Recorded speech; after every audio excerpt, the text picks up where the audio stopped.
Os robôs manipuladores em série, então, é onde a gente vai focar o nosso estudo. Nós vamos falar agora sobre eles daqui para frente, mais intensamente, e eu vou definir algumas coisas, como tipos, classificações. Nós vamos falar sobre juntas, sobre o espaço de trabalho, nós vamos falar sobre alguns parâmetros e a programação desses robôs.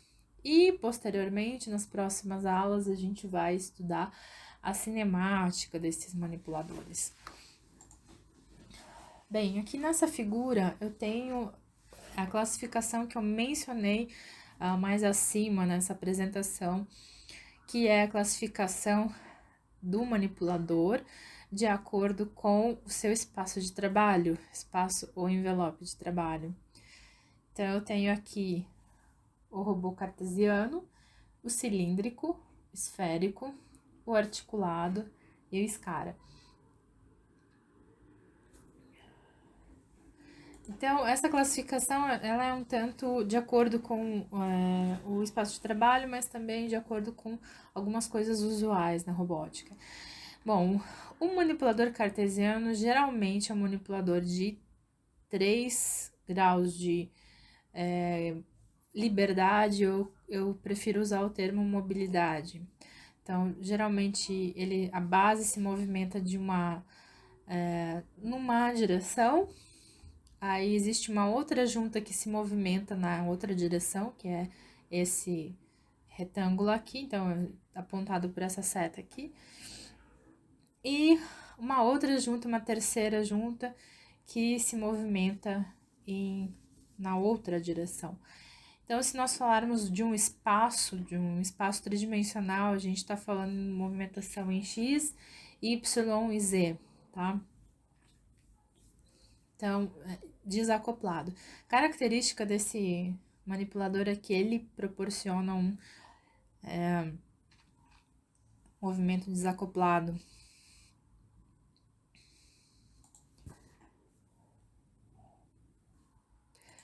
O manipulador cartesiano, ele também é chamado de manipulador de Gantry. É muito comum ver manipuladores, plataformas grandes em pátios de portos, movimentando containers e cargas altas. Ele pode não ter essa configuração com braço, mas ele pode ter a configuração de um pórtico, e onde as cargas são movimentadas através desse pórtico, no meio desse pórtico. Bem, o espaço de trabalho desse manipulador, ele é um cubo, devido à sua articulação, o movimento, né, o grau de mobilidade das suas articulações. Então, nós temos um espaço de trabalho cúbico, tá? O envelope de trabalho, o espaço envelope de trabalho é definido pelo alcance da ferramenta, de certa forma, alcance das suas articulações, mas é o espaço, o máximo de trabalho que a ferramenta alcança.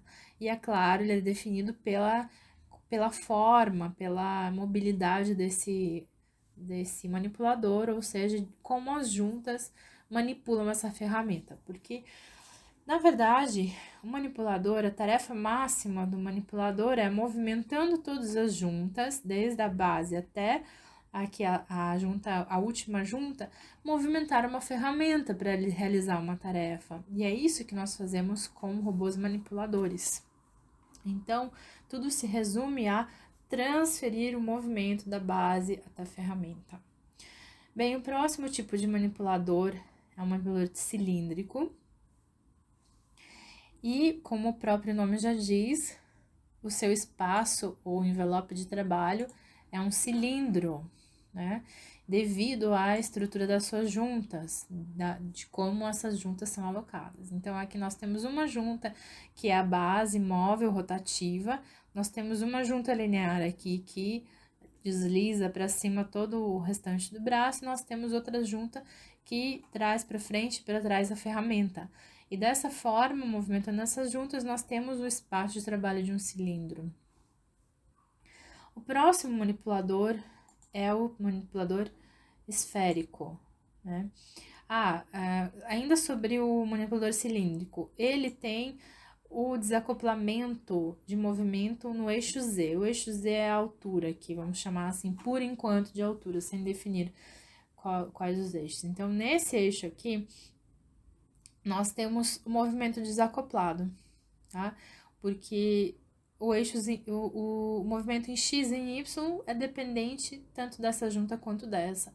Já esse movimento aqui, totalmente desacoplado. Bom, e quanto mais nós estamos evoluindo aqui no espaço de trabalho, na mobilidade dos manipuladores, mais nós estamos acoplando esse movimento das juntas, e mais complexo fica o espaço de trabalho. Bem, essa é a ideia de manipuladores. Reparem que todos esses três tipos, eu já vou falar do esférico, eles têm, por enquanto, 3 juntas aqui. Tanto o cartesiano, quanto o cilíndrico e quanto o esférico. Os 3 têm o mesmo número de juntas. Só que essas juntas são diferentes e são dispostas de maneira diferente na sequência, na sua cadeia de juntas, no seu encadeamento. Então, o próximo manipulador é esse manipulador chamado polar, aliás, esférico, com exceção do manipulador polar. No caso aqui, esse espaço de trabalho está representando o espaço de trabalho de um manipulador polar. Como o próprio nome já diz, o espaço de trabalho desse manipulador é uma esfera, com exceção do manipulador polar, que não alcança o norte e o sul, simplesmente. Então, na verdade, quase todo manipulador esférico é, de certa forma, polar, porque ele não consegue alcançar abaixo aqui da sua base, mas se ele conseguir, então ele é perfeitamente esférico, o espaço de trabalho desse manipulador. Muitas vezes o mecanismo simplesmente não consegue, ou é projetado para que ele não alcance a posição perfeitamente vertical, tá certo? Bom, então reparem que aqui nós temos, nesse tipo de manipulador, nós temos 3 juntas lineares, todas elas não são articuladas, elas são juntas, não são rotativas, são juntas lineares. Aqui nós já temos junta rotativa e aqui também nós temos 2 juntas rotativas. Onde eu quero chegar? Repara aqui que no cilíndrico tem uma junta rotativa e 2 juntas lineares. E no outro manipulador aqui no esférico, nós temos já 2 juntas rotativas e apenas uma junta linear prismática. Então, quanto mais juntas rotativas nós temos, mais complexo o espaço de trabalho, o envelope vai ficando. Bom, um outro tipo muito especial de manipulador é um manipulador chamado SCARA. Ele é muito comumente encontrado na indústria também, né? Nessa configuração dessa forma. É um manipulador com no mínimo 4 juntas, 4 graus de mobilidade aqui. E SCARA significa Selective Compliance Articulated Robot Arm. Isso significa que é um braço robótico de complacência seletiva, tá? Ou seja, ele não é complacente, ele não é móvel em todos os eixos. Ele tem uma certa mobilidade maior nos eixos X e Y e no eixo Z ele é mais rígido, porque a característica particular super que distingue ele de outros robôs de cara muito claramente é que ele tem alinhadas as 3 ou 4 juntas que ele possui, elas todas são paralelas, tá? Então, nós temos, aqui nós temos um SCARA de 3 juntas. Então, eu falei no mínimo 4, mas ele pode ser de 3 juntas também. Aqui nós temos uma base articulada, outra articulação e uma outra articulação que faz esse movimento de sobe e desce. Nesse tipo de configuração, nós temos o eixo da junta aqui, outro eixo da junta que é paralelo a esse, e outro eixo da junta que é paralelo a esses dois. Então, essa é uma característica desse manipulador. Esse tipo de característica, né, esse alinhamento das juntas, torna esse manipulador, essa configuração extremamente rígido no eixo Z. Ele é muito rígido. Se você for... Na verdade, ele só tem uma junta aqui que manipula com só uma junta que aciona essa distância no eixo Z. E ele, então, é muito rígido nessa junta. Já em outras direções, o XY, ele é bastante articulado, ele tem um movimento bastante flexibilizado, móvel pelas juntas. Então, as outras duas juntas articulam essa mobilidade. E como eu falei, ele pode ter mais juntas e essas juntas estarão paralelas, assim, dando uma rigidez maior ainda para a articulação nesse eixo. Então, ele não é muito complacente onde eu quero chegar. Então, ele é o nome que dá ao manipulador. Ele não é complacente nesse eixo, que a gente vai definir posteriormente como o eixo Z nos robôs. Ele não é complacente nesse eixo vertical, no eixo Z, mas ele tem uma certa complacência muito maior nos eixos X e Y. Então, dessa forma, ele é seletivamente complacente. E agora a gente vai falar de componentes do sistema robótico, tá?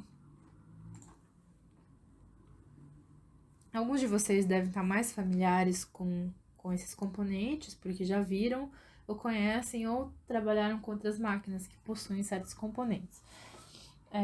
Então, claro, nós temos aqui um computador para programar o controlador. Nós temos um controlador, em geral, para esses braços. Ele pode ser de tamanhos variados.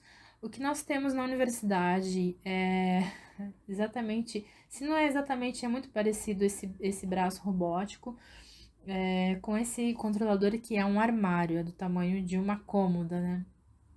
Então, onde se situam todas as placas de controle e comunicação e também onde se colocam as placas de aquisição, de sensores e, enfim, tudo isso.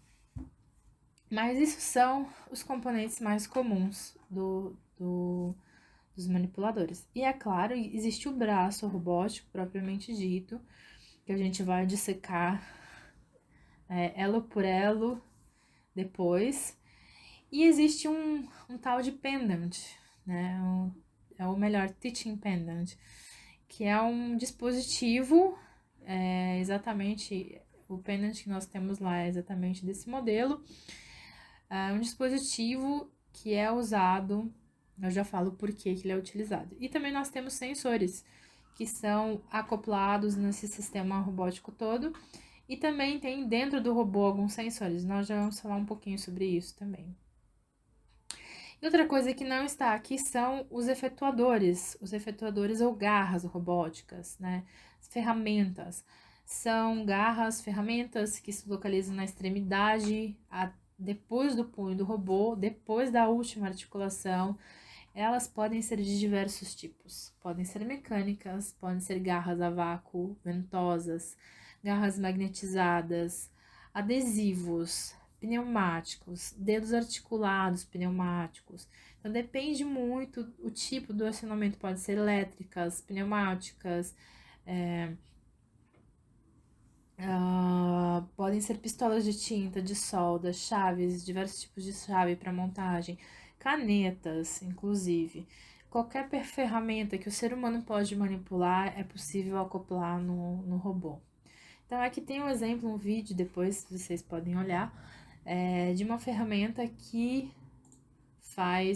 é feita pneumática, que é feita com borra de café em um balão, e aí com isso ela é muito flexível e pode pegar qualquer objeto. Então, é uma garra universal. Então, existem também tipos de garras, certos tipos de garras universais, né, dependendo da montagem. Bom, o assunto garra ele é muito extenso, muito variável e depende muito da aplicação.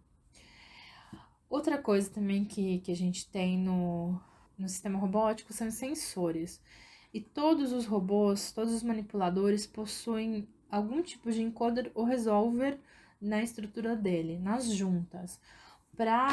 Porque esse encoder ou resolver, ele dá o feedback do controle das juntas, tá? Geralmente são encoders ou resolvers de 360 graus, porque o robô não gira mais do que isso, ele vai e volta apenas, e ele é codificado por posição, como esse encoder absoluto aqui. A gente não vai entrar muito no mérito desses sensores depois. Em sensores e transdutores e robôs móveis, a gente costuma falar melhor sobre o tipo de erro, caracterizar melhor como que é utilizado na robótica esses sensores. Mas enfim, esse tipo de sensor, ele possibilita um erro contido, como eu disse. O erro que existe aqui, ele não é propagado com a soma das posições. Então, o erro é um erro referente à precisão de posicionamento nesse sensor, ou do mecanismo.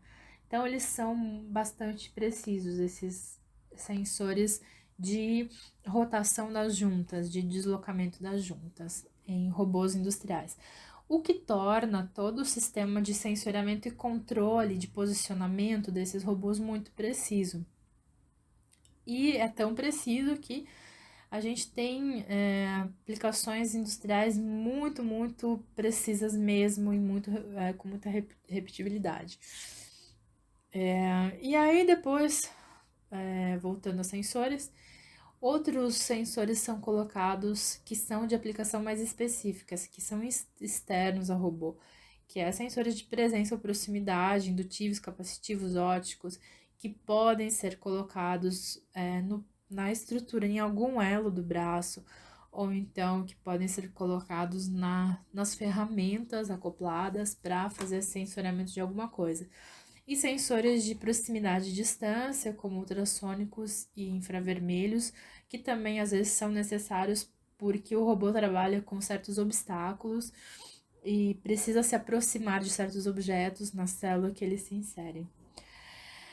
Outra coisa, então, muito particular, né, dessa estrutura de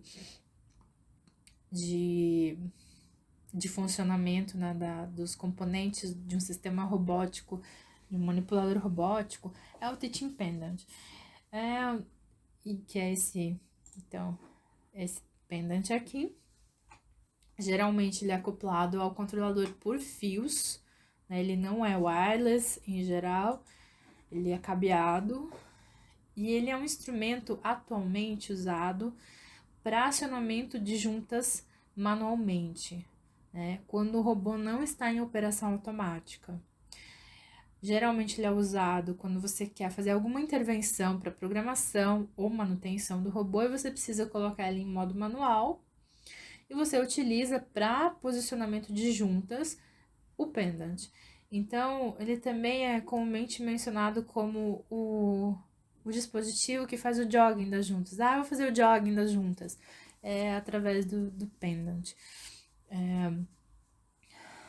Na verdade, na realidade, ele é utilizado para acessar, ele pode acessar o sistema robótico, ele pode programar através do pendant, pode programar, fazer um programa para o robô funcionar e rodar esse programa acionado no modo manual, com diferentes velocidades, através, né, do pendant. Ele pode acionar e movimentar as juntas de modos diferentes, né? Cada uma junta por vez, por exemplo, ou simultaneamente todas as juntas.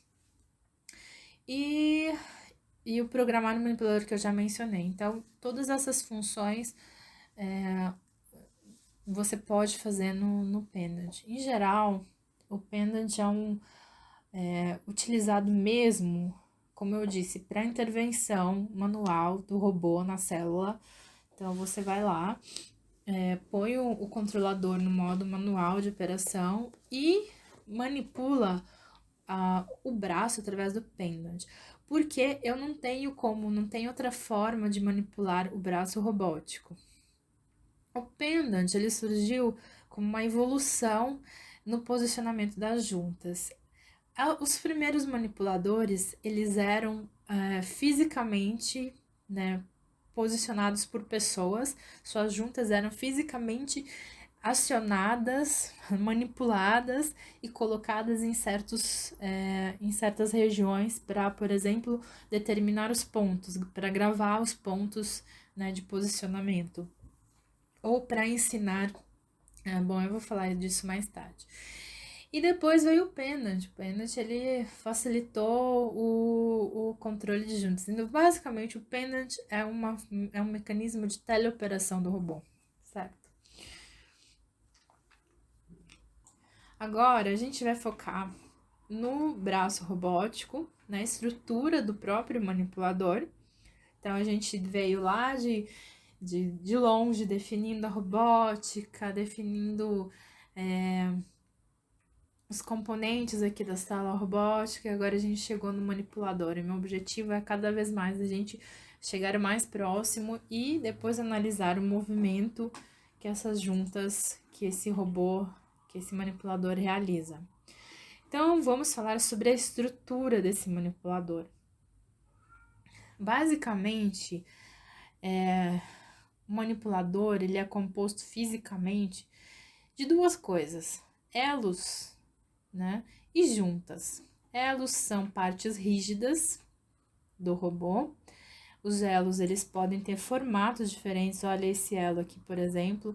Olha esse elo aqui como ele é diferente desse aqui, né? E juntas.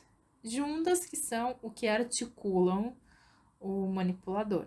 Então, do ponto de vista de mecanismos, nós temos basicamente elos que são rígidos e juntas que são flexíveis, que são móveis.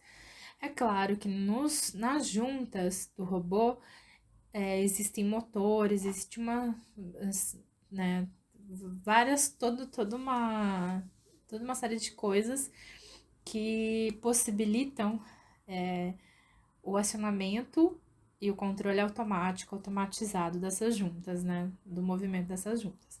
Mas se a gente pensar em termos de mecanismo, basicamente isso, elos e juntas.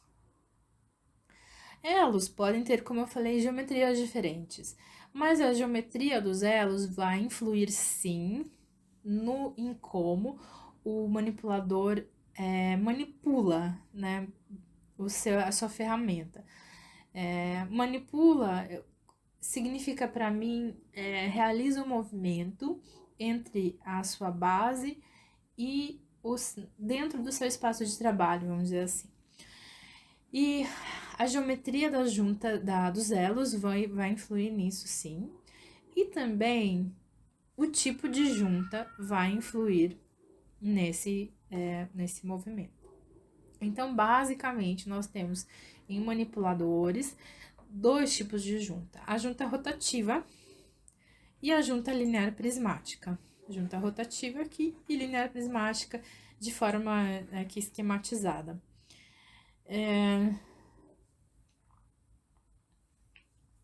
É claro que as juntas elas podem ser classificadas de acordo com o movimento que fazem, que é juntas rotativas, e o movimento e juntas lineares, que fazem movimento linear. E a geometria, ela pode ser dada pela geometria das juntas mesmo, mas isso não influi tanto no tipo de movimento. Então, a geometria das juntas pode ser prismática, cilíndrica e planar. Isso nos gera uma combinação aqui, como nessa tabela de juntas. Então, aqui é um exemplo de junta prismática, em forma prismática, uma junta rotativa, uma junta paralela cilíndrica, que pode ser rotativa, aqui já começa um movimento mais complexo. Uma junta cilíndrica, linear e rotativa ao mesmo tempo, uma junta planar, que é deslizar num plano. Bom, enfim, todas essas possibilidades. Essas possibilidades são teóricas, porque na prática isso aqui não é muito factível, vamos dizer assim. Na prática, nós temos juntas cilíndricas rotativas, as mais comuns, junto com as juntas lineares, com movimento linear e de geometria prismática, tá? Então, por isso que eu sempre digo junta rotativa e junta linear prismática, porque em geral as juntas lineares são do tipo prismáticas. Bom, vamos definir então, depois disso, de falado das juntas, os graus de liberdade do robô. Eu não gosto muito da definição grau de liberdade, do termo grau de liberdade, porque grau de liberdade para mim invoca uma outra coisa em engenharia mecânica. O que eu gosto de falar nesse sentido são graus de movimento, mas vocês vão encontrar vários autores falando de graus de liberdade, GDL, tá? Para um manipulador robótico, para um braço manipulador, um manipulador em série, como são esses braços robóticos, graus de liberdade ou graus de mobilidade indicam, na realidade, em torno de quantos eixos diferentes do sistema possui movimento. Então, ele é igual ao número de articulações, né? Cada articulação introduz um grau de mobilidade, um grau de liberdade diferente. Então, a gente tem que pensar, na verdade, numa estrutura rígida. Se nós pensarmos em alguma coisa que é rígida e não tem junta, ela tem 0 graus de liberdade e ela é uma estrutura rígida. Ela não se movimenta, não é um mecanismo. Aí, a cada vez que você adiciona uma junta, né, você dá uma certa mobilidade ao sistema, né, aos elos que essa junta une, né, e você começa a articular esse mecanismo. E aí isso se torna, assim, um mecanismo articulado, e quanto mais juntas você adiciona, mais complexo o movimento se torna. E se essas juntas não ficarem alinhadas, aí sim você começa a falar de. Você fala de movimento no espaço. E esse movimento ele é diferente em cada junta, então o movimento se torna bastante complexo. E o posicionamento da ferramenta se torna bastante complexo. Bom, em termos de manipuladores, nós chamamos de limitados os manipuladores com 6 graus de liberdade. Os de 6 graus de liberdade são chamados de articulados, tá? E os manipuladores que possuem mais graus de liberdade do que 6, eles são redundantes. Porque existe um teorema que se provou que 6 graus, 6 juntas são suficientes para posicionar, a gente vai ver isso depois em cinemática, para posicionar o corpo e o punho esférico, depois a gente vai definir tudo isso, tá? No espaço. E vamos definir a precisão, porque a precisão em geral, você pode pensar, o manipulador é muito preciso, mas preciso quanto, né? Precisão apenas não basta. A precisão em posicionamento de ferramentas se refere à capacidade de ir até uma posição, né, de acionar todas as juntas do manipulador, desde a base até posicionar a ferramenta em um referencial fixo com um certo erro. E esse erro ele é limitado. Então, a precisão é dada por esse erro, né, de posicionamento. Já a repetibilidade se refere à capacidade de reposicionar inúmeras vezes, várias vezes, a ferramenta com uma dada precisão, com a precisão desse manipulador. Então, a repetibilidade sempre pressupõe uma amostragem. E esses dois fatores é que influem no posicionamento final da ferramenta, e não apenas precisão de posicionamento da ferramenta. Então, nós precisamos desses dois parâmetros no manipulador.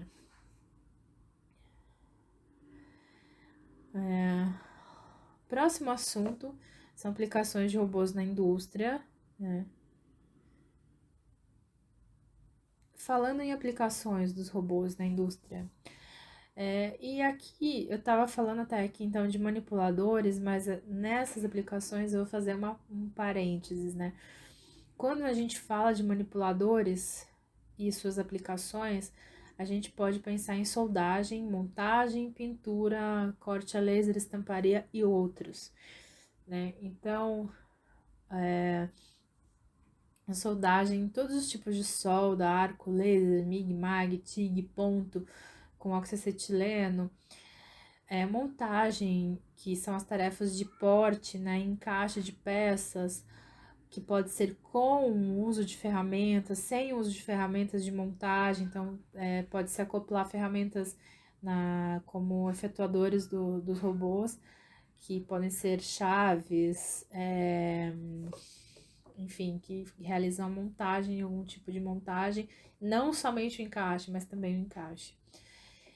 Pintura, aplicação, se usa ferramentas do tipo, por exemplo, spray, aplicação de todos os tipos de produtos de pintura, de laqueamento, de verniz, de pulverização, que de alguma forma são inadequados para um ser humano aplicar, né?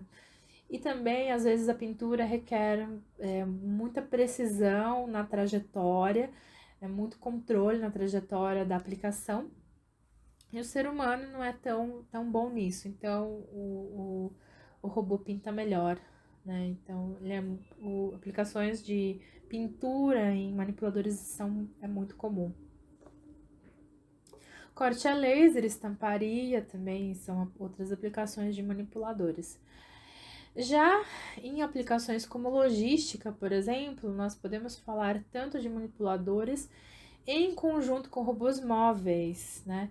Então, porte, carregamento, paletização, empacotamento, a gente pode falar de manipuladores, né?